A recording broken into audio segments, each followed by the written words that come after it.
आपको पता है, एक सच्चाई ये है कि इंडिया में बहुत से लोग अपने परिवार के फ्यूचर के लिए फाइनेंशियली तैयार नहीं होते। तो आज हम बात करने वाले हैं फाइनेंशियल प्लानिंग के एक ऐसे पिलर की जो इस तैयारी की कह सकते हैं नींव है, और वो है टर्म इंश्योरेंस। चलिए इसे एकदम सिंपल भाषा में समझते हैं। ये एक ऐसा सवाल है जिसके बारे में हम में से कोई भी सोचना नहीं चाहता, है ना? लेकिन सोचना बहुत बहुत जरूरी है, क्योंकि इसी एक सवाल के पीछे हमारे अपनों की फाइनेंशियल सिक्योरिटी की चिंता छिपी हुई है।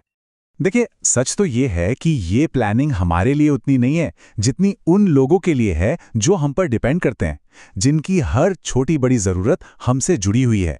ये एक तरह का वादा है उनके सपनों को, उनके भविष्य को सेफ रखने का। तो फिर इस मुश्किल सवाल का जवाब क्या है? जवाब है एक मजबूत फाइनेंशियल सेफ्टी नेट, एक सुरक्षा कवच तैयार करना। और इसे समझने का ना इससे बेहतर तरीका शायद ही कोई हो। सोचिए, एक फाइनेंशियल बॉडीगार्ड जो आपके परिवार के लिए तब खड़ा रहेगा जब आप नहीं होंगे, वो भी आपके सबसे क्रूशियल कमाई वाले सालों में। ये उनकी हर फाइनेंशियल जरूरत का ख्याल रखेगा। तो फिर चलिए इस फाइनेंशियल बॉडीगार्ड को थोड़ा और करीब से जानते हैं। आखिर ये चीज है क्या? और हाँ, ये भी समझना उतना ही जरूरी है कि ये क्या नहीं है। देखिए, टर्म इंश्योरेंस बहुत ही सीधा साधा होता है। इसमें कोई इन्वेस्टमेंट, कोई सेविंग्स, कोई तामझाम नहीं है। इसका सिर्फ और सिर्फ एक ही काम है, प्योर प्रोटेक्शन, यानी कि शुद्ध आर्थिक सुरक्षा देना, बस।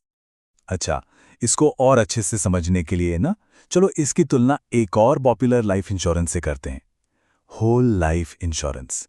अब देखिए, टर्म प्लान का फोकस सिर्फ प्रोटेक्शन पर है, इसीलिए इसका प्रीमियम बहुत कम होता है। दूसरी तरफ होल लाइफ प्लान में प्रोटेक्शन के साथ साथ एक सेविंग्स या इन्वेस्टमेंट वाला हिस्सा भी जुड़ जाता है, और इसी वजह से उसका प्रीमियम काफी ज्यादा हो जाता है। ठीक है, तो मान लीजिए कि टर्म इंश्योरेंस लेने का मन बना लिया, पर अब अगला सवाल यह है कि सही प्लान चुने कैसे? इसके लिए आइए एक बहुत ही प्रैक्टिकल काम की चेकलिस्ट पर नजर डालते हैं।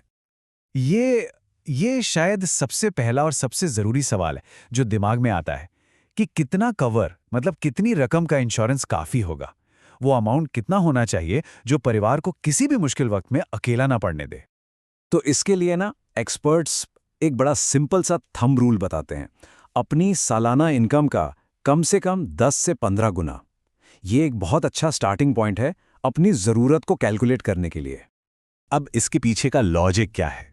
लॉजिक ये है कि इतना बड़ा अमाउंट ये पक्का करता है कि अगर कोई लोन वगैरह है तो वो चुकाया जा सके, बच्चों की पढ़ाई या शादी जैसे बड़े गोल पूरे हो सके, और सबसे ज़रूरी, परिवार अपना लाइफस्टाइल मेंटेन कर सकें, उन्हें पैसों की तंगी ना हो। लेकिन बात सिर्फ कवर की रकम पर ख़त्म नहीं होती। इस चेकलिस्ट में कुछ और भी बहुत ज़रूरी चीज़ें हैं जिन पर ध्यान देना ही चाहिए। जैसे कि पॉलिसी का टेन्योर, मतलब पॉलिसी कितने साल तक चलेगी, ये कम से कम आपके रिटायरमेंट तक तो होनी ही चाहिए। फिर आते हैं राइडर्स। ये ना आपकी पॉलिसी में एक्स्ट्रा प्रोटेक्शन के छोटे छोटे पैकेट जैसे हैं, जैसे किसी गंभीर बीमारी के लिए या एक्सीडेंटल डेथ के लिए एक्स्ट्रा कवर। और हाँ, क्लेम सेटलमेंट रेशियो, ये नंबर बताता है कि कंपनी वादी निभाने में कितनी पक्की है। हमेशा ऐसी कंपनी चुनें जिसका रेशियो 90% से ऊपर हो। अच्छा, अब एक बहुत ही कॉमन सवाल आता है जो लगभग हर किसी के मन में होता है, अरे मेरे पास तो ऑफिस वाला इंश्योरेंस है ही नहीं। तो चलिए आज इस कंफ्यूजन को हमेशा के लिए दूर ही कर देते हैं। तो सवाल यह है कि क्या ऑफिस से मिला इंश्योरेंस काफी है? इसका सीधा जवाब जानने के लिए ना हमें ग्रुप प्लान और इंडिविजुअल प्लान, यानी जो आप खुद लेते हैं, उसके बीच का फर्क समझना होगा। जरा इस टेबल पर नजर डालिए, ये सब कुछ एकदम क्लियर कर देती है। देखिए, ग्रुप प्लान पर आपका कंट्रोल नहीं होता, वो कंपनी तय करती है। और सबसे बड़ी बात, जैसे ही आप नौकरी छोड़ते हैं वो कवर खत्म। वहीं आपकी अपनी इंडिविजुअल पॉलिसी पूरी तरह आपके कंट्रोल में होती है। आप उसे अपनी जरूरतों के हिसाब से बदल सकते हैं, और जॉब बदलने पर भी वो आपके साथ ही रहती है। अब आते हैं सबसे जरूरी हिस्से पर।